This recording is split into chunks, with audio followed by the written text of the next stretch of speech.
So let's begin with our first topic, that is divisibility. Divisibility, what are the standards of divisibility? Listen everyone. जैसे आप screen पर देख सकते हैं कि if there are two numbers and if we say that, just a minute, okay.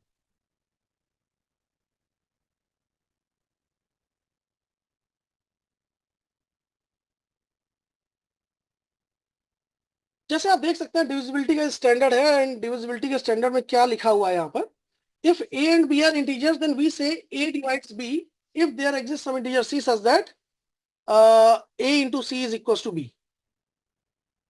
Okay, so obviously ये बहुत ही simple सी बात है कि अगर एक इंटीजर a b को डिवाइड करता है then there exist some other integer c for which a into c is equals to b, या हम बोल सकते हैं कि b by a एक इंटीजर होगा. If a divides b, then b by a will be integer. So b by a is equals to integer c. Obviously b is equals to ac. Both are same thing. a divides b को हम लोग इस symbol से denote करते हैं generally. a divides b जल्दी से लिखने के लिए हम लोग ऐसे लिख देते हैं a and one vertical line b. That means a divides b. a does not divide b को हम ऐसे डिनोट करते हैं. This is the symbol of a does not divide b. I hope ये सब समझ में आ रहा होगा आपको. Yes sir. Yes, तो हाँ बिल्कुल आप लोग बोलते रहिएगा. अब कुछ स्टैंडर्ड्स हैं, आपको लगेगा ये स्टैंडर्ड्स कितने सिंपल हैं, लेकिन देखना हम जब क्वेश्चन में यूज करेंगे तो ये स्टैंडर्ड आपको स्ट्राइक नहीं करेंगे उस समय जब क्वेश्चन आप पढ़ेंगे. यस देवेश सर, आप नोट्स मतलब ग्रुप में भेज देंगे, हमें साथ साथ नोट करना है. आपको नोट करना है. वैसे आप चाहते हैं तो मैं ये सब स्क्रीनशॉट्स आपको भेज सकता हूँ. ये जो थ्योरम्स लिखी हुई हैं अभी आप समझने की कोशिश कीजिए, मैं आपको भेज दूंगा बच्चे. ओके. अब जैसे डिविजिबिलिटी जो स्टैंडर्ड था, डिविजिबिलिटी जो मींस थ्योरम थी, जो क्या बोला जाए डिविजिबिलिटी की जो डेफिनेशन थी वो पढ़ ली आपने. अब ये डिविजिबिलिटी की कुछ थ्योरम्स हैं, जरा समझिए इनके बारे में क्या लिखा हुआ है. पहला लिखा हुआ है A B C M N everything is integer.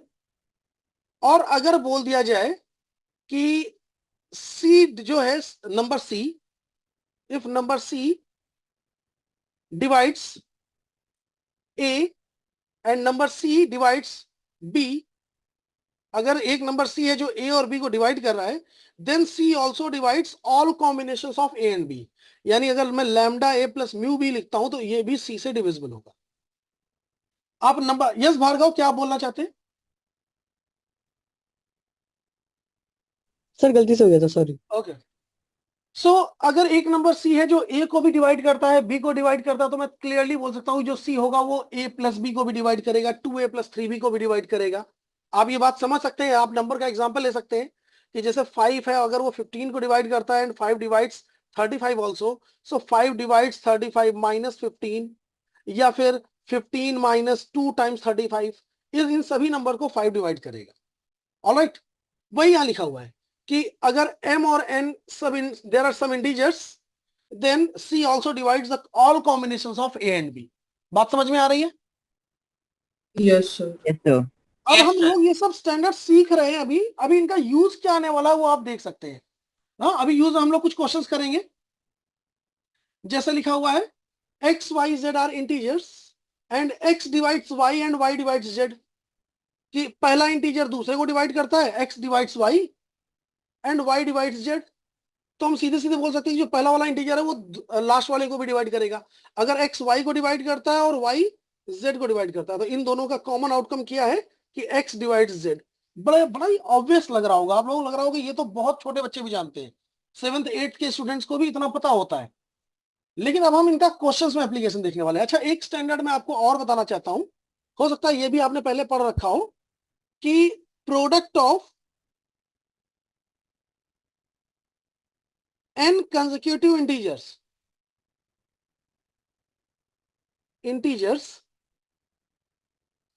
is divisible by factorial n. ये सुना है आप लोगों ने कभी standard? Product of n consecutive integers is divisible by factorial n. Yes sir. मतलब क्या है, जिन्होंने नहीं समझा उनके लिए बता देता हूं कि कोई भी मान लीजिए 5 consecutive integers है, कोई भी 5 consecutive integers, तो वो 5 consecutive integers का जो प्रोडक्ट है ना वो फैक्टोरियल 5 से डिविजिबल होगा. फैक्टोरियल का मतलब जानते हो आप लोग? Factorial 5 means 1 into 2 into 3 into 4 into 5. Yes sir. ये मतलब होता है. तो n कंसेक्यूटिव 5 कंसेक्यूटिव इंटीजर्स का प्रोडक्ट ना फैक्टोरियल 5 यानी ये कितना आता है 120 120 से जरूर डिविजिबल होगा। रीजन बहुत सिंपल है, समझने में बहुत सिंपल सा रीजन है। जरा देखिए रीजन क्या हो सकता है इसका। Yes, sir. कि मान लीजिए पहले मैं कोई दो कंसेक्यूटिव इंटीजर लेता हूं n एंड n+1, तो मैं बोल सकता हूं कि इन दोनों में से कम एक नंबर 2 से डिविजिबल जरूर होगा, क्योंकि जगह अगर दो कोई कंसेक्यूटिव इंटीजर है तो ऑब्वियसली एक इवन एक और जरूर होना है उसमें से, अगर दो कंसेक्यूटिव है तो Yes. कोई ना कोई एक तो 2 से डिविजिबल होगा ना, गारंटी है इस बात की। Yes, Okay. sir. अगर मान लो मैं एक और कंसेक्यूटिव नंबर इंटीजर मल्टीप्लाई कर दूं n+2, तो n into n+1 into n+2 में कम से कम एक नंबर 3 से भी डिविजिबल होगा, और कम से कम एक का इवन होना तो गारंटी था ही, कम से कम एक 3 से भी तो डिविजिबल होगा बच्चों, क्यों भाई? Yes, sir. Yes, sir. Yes. क्योंकि आपने नंबर्स देखे होंगे कि हर तीसरा नंबर 3 से डिविजिबल होता है, जानते हो ना ये बात, 3 के टेबल में हर तीसरा नंबर आता है। तो इन तीन में से कोई ना कोई एक तो 3 से डिविजिबल होना ही होना है। तो ये जो प्रोडक्ट होगा ये कम से कम 2 इंटू 3 से डिविजिबल हो जाएगा, क्योंकि कोई ना कोई एक नंबर 2 से भी डिविजिबल है और कोई ना कोई एक नंबर 3 से भी डिविजिबल है। अच्छा, अगर मैं यहां पर एक और नंबर मल्टीप्लाई कर देता हूं n+3, तो ये होगा 4 consecutive integer, these are 4 consecutive integers. अब इनमें से कम 2 इवन नंबर जरूर होंगे, होंगे कि नहीं? 2 कंसेक्यूटिव इवन नंबर, सर तो 4 से डिविजिबल। तो ऑब्वियसली अगर 2 कंसेक्यूटिव इवन नंबर होंगे तो एक 4 का मल्टीपल होगा और एक 4 का मल्टीपल नहीं होगा। क्या मेरी बात समझ में आ रही है? अगर Yes. दो इवन इंटीजर है, कोई भी दो इवन इंटीजर होंगे, 4 कंसेक्यूटिव इंटीजर में से 2 इवन इंटीजर जरूर होते हैं, और वो दोनों इवन इंटीजर कंसेक्यूटिव होते हैं, consecutive even integers.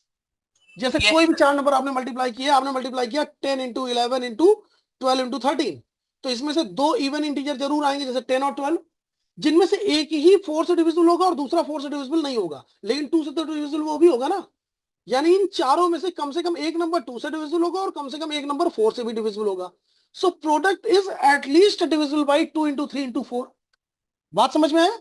And so on we can generalise.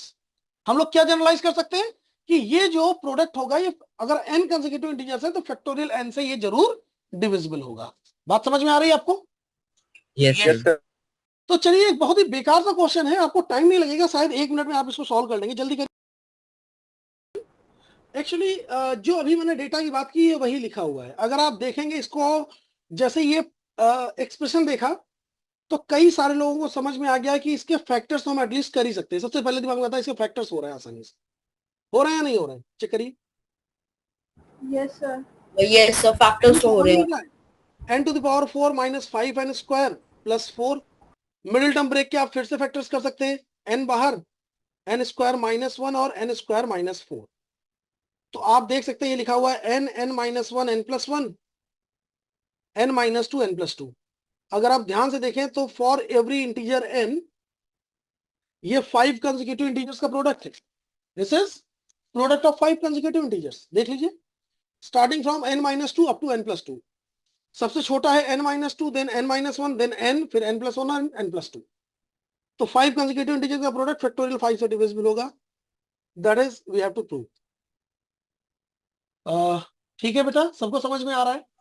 Yes, sir. Yes sir. Okay, that's good. अब जैसे सपोज करिए, कई बार ऐसा सर आपको 2 मार्क्स में इतने सिंपल से क्वेश्चन मिलते हैं। यस बताइए बेटा। यस, कौन बोल रहा था?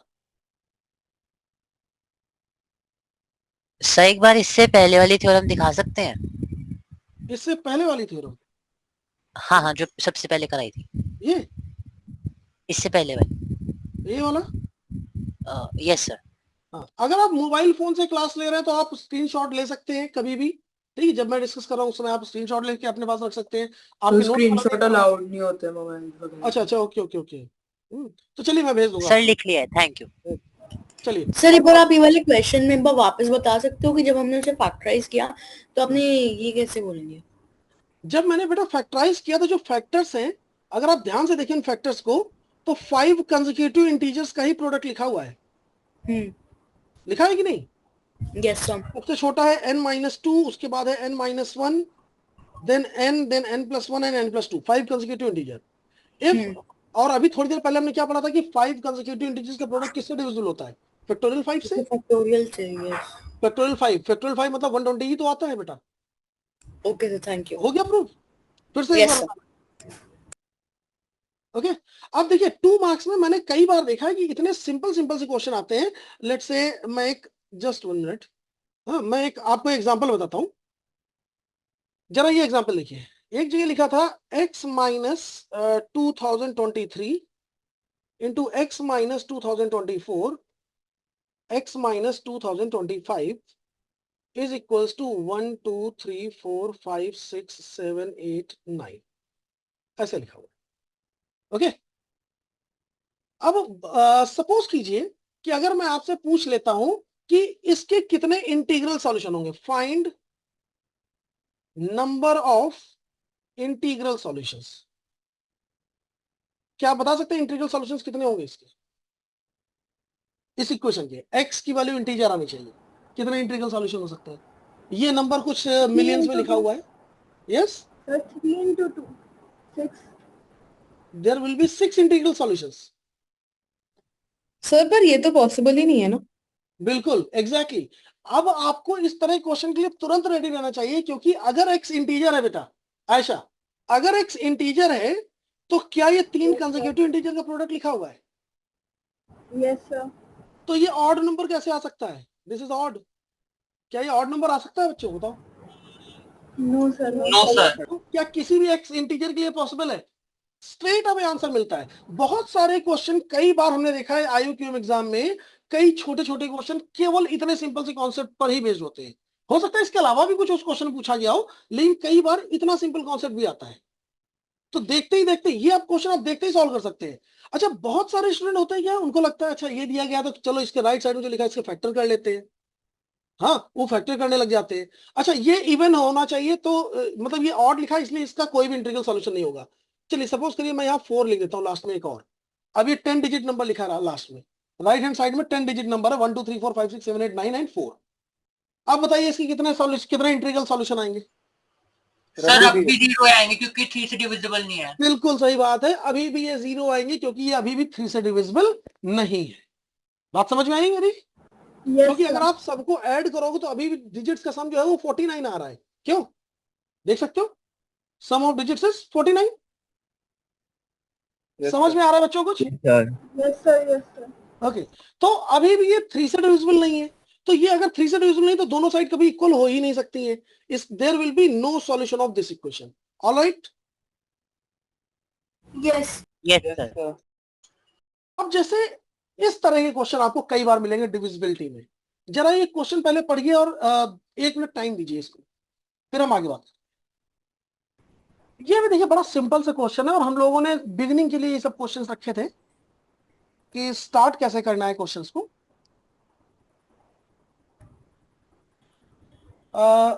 ये क्वेश्चन कैसे सॉल्व करना है ये मैं आपको बताने जा रहा हूँ। ये वाला क्वेश्चन मैं डिस्कस कर रहा हूँ। कितने लोगों ने सॉल्व कर लिया? Can you raise hand? Sir I have. Bhargav, अब्रेल, अर्शदीप, ओके, नलिन, ओके। चलिए 6-7 लोगों ने सॉल्व किया है, वेरी गुड। जिन्होंने नहीं सॉल्व किया अब तक जरा वो ध्यान दीजिए। आपको बोला जा रहा है क्वेश्चन अकॉर्डिंग टू क्वेश्चन कि n+10 जो है that divides n cube plus 100, इसको डिवाइड करता है। तो n की सबसे बड़ी वैल्यू क्या हो सकती है? Largest positive integer n।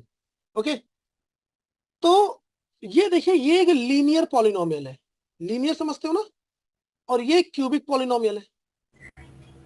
तो अगर मैं नॉर्मली इसको डिवाइड कर दूं तो मैं नॉर्मली भी इसको डिवाइड कर सकता हूं और कुछ क्वेश्चन आएगा और मैं प्रूव करूंगा कि रिमाइंडर अगर 0 है, रिमाइंडर 0 n की किस वैल्यू के लिए होगा ये मुझे प्रूव करना है। बात समझ में आई? तो एक तरीका तो ये हो सकता है कि अगर मैं इसको प्रॉपर्ली डिवाइड कर दूं।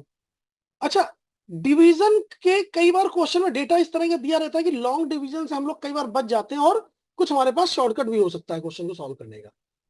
तो हम लोग दोनों तरीके से करके देखेंगे। पहले तो इन जनरल मेथड समझते हैं।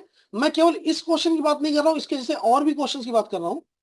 आपको बोला गया है कि एक नंबर है n+10, वो n क्यूब प्लस 100 को डिवाइड करता है। तो चलो डिवाइड करके ही देख लेते हैं। n स्क्वायर टाइम्स किया तो n क्यूब कैंसिल हो जाता है, याद आया ना आपको? यह आएगा 10n स्क्वायर यस प्लस 100। फिर उसके बाद आप इसको 10n टाइम्स डिवाइड करेंगे तो 10n square sir plus minus नहीं होगा? हो जाएगा ना? क्या हो बेटा? अच्छा माइनस हो जाएगा, okay okay sorry sorry sorry sorry. So minus 10n square minus 100n, फिर माइनस करेंगे तो ये आएगा 100n प्लस 100। चेक करते रहना कैलकुलेशन, तो ये 100 टाइम्स डिवाइड होगा और आ जाएगा 100n plus 1000 and remainder is minus 900। यानी फाइनली मैं क्या लिख सकता हूं इस इंफॉर्मेशन से कि जो n क्यूब प्लस 100 है बाई n प्लस 10, ये क्योंकि n plus 10 n cube plus 100 को डिवाइड करता था, ये एक इंटीजर आना चाहिए था, जबकि इसकी वैल्यू आ रही है n square minus 10n plus 100 यानी quotient plus remainder, remainder is sorry minus 900, remainder is minus 900, just minute, divide by n plus 10। ये जो मैंने लिखा है क्या ये समझ में आया आपको? Yes sir. Yes sir. अब सिंपल सी बात है कि अगर राइट साइड में कोई इंटीजर आ जाए, अगर ये कोई इंटीजर बन जाए, if this is some integer, तो हम बोल देंगे कि n cube plus 100 divisible by n plus 10 है, जो कि क्वेश्चन में कंडीशन दी गई थी। क्वेश्चन में दी गई कंडीशन तभी ट्रू होगी when right side will be integer and I know this thing, यानी जो पहले लिखा हुआ है this thing is certainly integer, ये जो स्टार्टिंग में लिखा हुआ है, तो बस ये 900 बाई n प्लस 10 भी क्या होना चाहिए? इंटीजर। दैट सिंपली मीन्स कि n प्लस 10 जो है वो फाइनली 900 को अगर डिवाइड कर रहा है, then we are absolutely clear that n plus 10 will divide n cube plus 100। Yes, किसको sir. नहीं समझ में आ रहा है? फिर से मैं बता सकता हूं, एक बार फिर से बोल सकता हूं पूरा। यस सर एक बार बता दो। ओके चलिए फिर से बताता हूं। स्टार्टिंग में बोला गया था कि क्वेश्चन के अकॉर्डिंग n प्लस 10 जो है वो n क्यूब प्लस 100 को डिवाइड करता है। तो अगर ये n क्यूब प्लस 100 को डिवाइड करता है तो मैंने इसको डिवाइड किया और देखा रिमाइंडर कितना आया। रिमाइंडर वॉज ओके चलो ऊपर रखते हैं, रिमाइंडर वॉज माइनस 900। ठीक है, समझ में आ गया? इसका मतलब है मैं n cube plus 100 by n plus 10 को quotient plus remainder by division लिख सकता हूं मैं। ऐसा तो मैं हमेशा ही लिख सकता हूं। जैसे अगर मैं आपसे सिंपली पूछूं कि 100 बाई 7 कितना आता है, तो जो कोसेंट आता है उसको आप पूरी तरह से अलग कर देंगे 13, और रिमाइंडर कितना आता है 9 बाई सॉरी कितने 14 टाइम्स कंप्लीट डिवाइड होगा, 14 प्लस रिमाइंडर इज 2 बाई 7। ऐसे लिखते हो कि नहीं लिखते हो आप हमेशा? वही तो मैंने n प्लस 10 से डिवाइड किया है इस रेस्ट, और इसको ये लिखा हुआ जो यहाँ राइट साइड में आप दिख रहा है आपको शीट के राइट साइड में। हाँ सर ठीक है। अब क्वेश्चन की कंडीशन तभी फुलफिल होगी बच्चे जब ये राइट हैंड साइड एक इंटीजर आ जाएगा। क्यों? तभी तो हम बोल पाएंगे कि n प्लस 10 डिवाइड करता है n क्यूब प्लस 100 को। अगर राइट साइड फ्रैक्शनल क्वांटिटी आ जाए जैसे कि यहां पर था इस एग्जांपल में, तो क्या हम बोल सकते हैं कि 100 इज डिविजिबल बाय 7? बिल्कुल नहीं। No. अगर यहां इंटीजर लिखा होता 2 बाई 7 की जगह इंटीजर लिखा होता तो हम क्लियरली बोल देते हैं कि जो 100 है वो 7 से डिविजिबल है। बात मेरी समझ में आ रही है? हाँ सर। यानी फाइनली यहां से क्या कंक्लूजन निकला कि जो n प्लस 10 है वो 900 को डिवाइड करना चाहिए। तो ये बताइए n प्लस 10 की वैल्यू क्या क्या हो सकती है? भाई n प्लस 10 की वैल्यू 900 का कोई भी फैक्टर हो सकती है। ये n प्लस 10 की वैल्यू 1 भी हो सकती थी, 3 भी हो सकती थी, 9 भी हो सकती थी, 10 भी हो सकती थी, समझ में आ रहा है? 6 भी हो सकती थी, 20 भी हो सकती थी, कोई भी हो सकती थी। अकॉर्डिंगली आप n की वैल्यू कैलकुलेट कर सकते हैं यहां से। जैसे n प्लस 10 की वैल्यू अगर 20 ले लेते हैं तो n की वैल्यू 10 आएगी। n की वैल्यू 10 लेने पर भी ये स्टेटमेंट एकदम ट्रू है। तो n की बहुत सारी वैल्यूज आ सकती है। क्यों बच्चों? आ सकती है ना बहुत सारी वैल्यूज। Yes sir. लेकिन आपको पता करना है लार्जेस्ट वैल्यू ऑफ n। तो लार्जेस्ट वैल्यू तो तभी आएगी जब 900 का लार्जेस्ट फैक्टर हो जाएगा n प्लस 10, और 900 का लार्जेस्ट फैक्टर तो इटसेल्फ 900 ही होता है। तो जब n प्लस 10 की वैल्यू इटसेल्फ 900 हो जाएगी तो ये है लार्जेस्ट वैल्यू। n की लार्जेस्ट वैल्यू कितनी आएगी? 890। आई बात समझ में? Yes, sir. क्या ये Yes, रिपीट sir. करना है? जिसको नहीं समझ में आ रहा वो अभी बोल दो क्लास में कि रिपीट कर दिया जाए।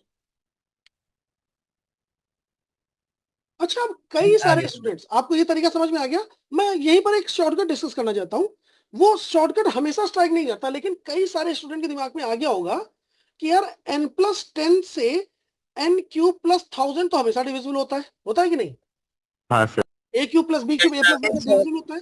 तो क्यों Yes, ना sir. मैं गिवन इंफॉर्मेशन को ऐसे लिख लूं, n cube plus 1000 minus 900 by n plus 10 is some integer.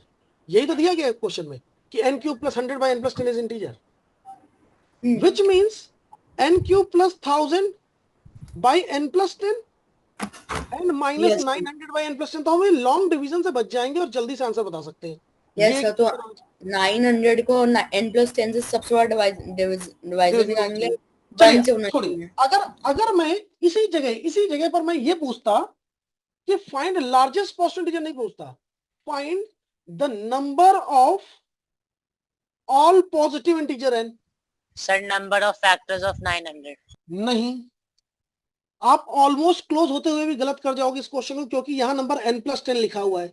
इसके कई सारे जितने आप फैक्टर पता करते हैं उनमें एक फैक्टर अगर 1 भी ले लोगे ना तो n+10 1 नहीं हो सकता. आपको 900 के वो सभी फैक्टर्स पता करने जो 10 से बड़े हैं. क्यों? क्योंकि n+10 is obviously greater than 10.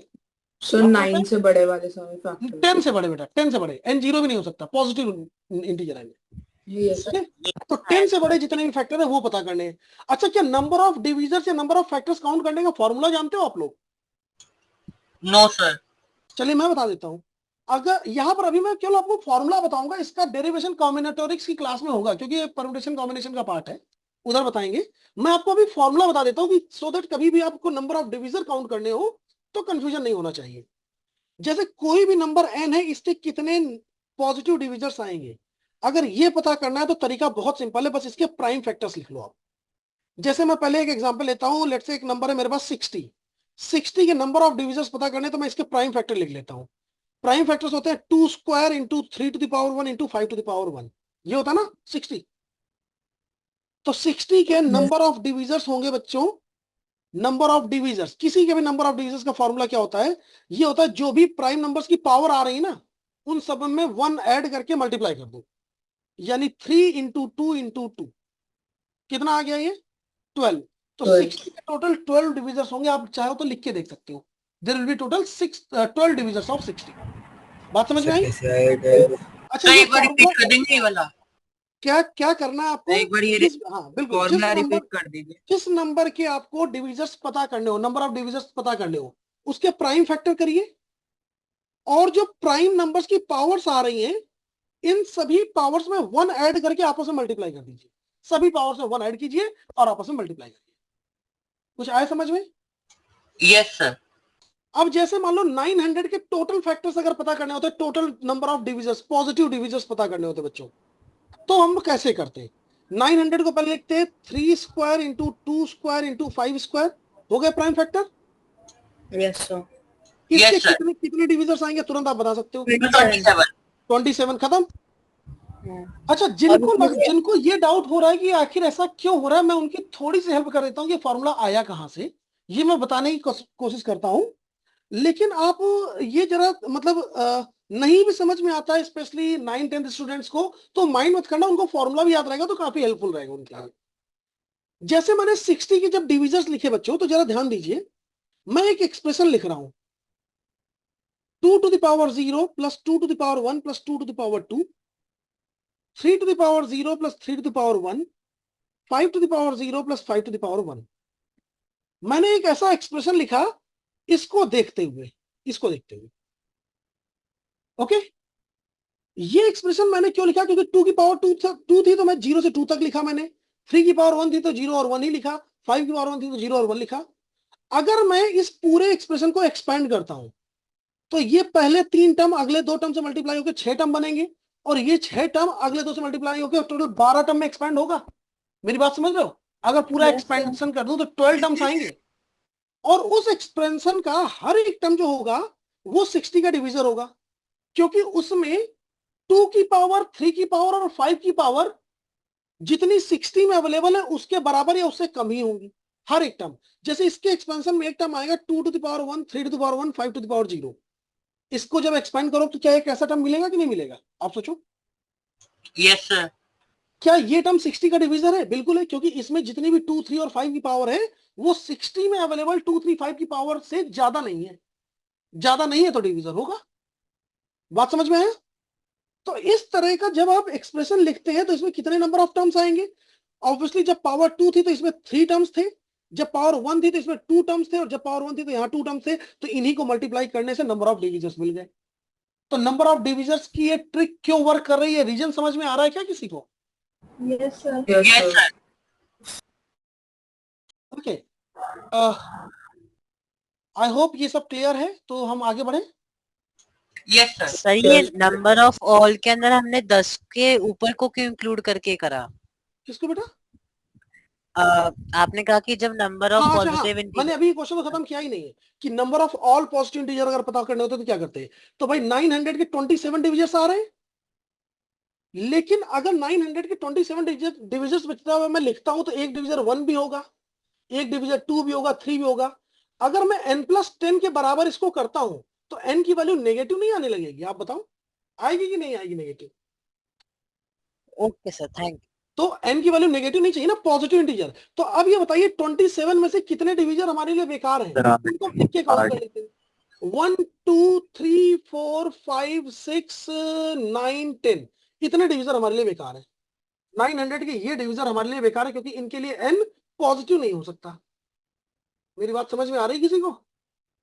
Yes, sir. तो ये Yes, 8 sir. डिविजर्स तो हो गए बेकार। Number of positive values of n will be 19 only. इस केस में क्वेश्चन का आंसर आता है 19 वैल्यूज। बहुत डिफिकल्ट है तो। सर हाँ जी, सर ये हमने ऊपर n³ प्लस 1000 को n³ प्लस 100 को हमने 1000 माइनस 900 ऐसे क्यों लिख दिया? क्योंकि मुझे मालूम है कि ये वैल्यू इतनी, अगर मैं इसको अलग डिवाइड कर लूं और इसको अलग डिवाइड कर लूं, इसको 2 पार्ट में ब्रेक कर सकता हूं मैं। Yes sir. और जो पहला पार्ट होगा वो सर्टेनली इंटीजर होगा क्योंकि मुझे मालूम है a³ प्लस b³ हमेशा a प्लस b से डिविजिबल होता है।